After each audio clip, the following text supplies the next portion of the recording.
per me quest'anno il Napoli ha fatto un mercato molto intelligente, ovvero ha livellato la rosa, perché l'anno scorso se Antonio Conte al 60° di una partita si girava verso la panchina, i nomi erano Mazzocchi, Billing, Asa, Simeone, Zerbin, eccetera, eccetera. Ma Mentre manco invece Asa, perché Asa lo teneva a gennaio. sì, l'ha presa a gennaio.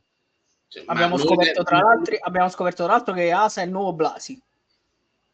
no, guarda che col Catanzaro ha giocato, non ha Giocato giocato bene. male. Sì, no, ha No, giocato bene. però No. Vabbè, nel quello, raga, momento quello sta in rosa perché serve sicuramente, l'italiano per sicuramente, fare sicuramente. numero a giocare. No, però dico, quindi sicuramente il Napoli, secondo me anche sotto consiglio di Conte, ha migliorato tanto, diciamo, ha livellato tantissimo la squadra, perché c'era prima una differenza abissale, secondo me, tra i titolari e le riserve.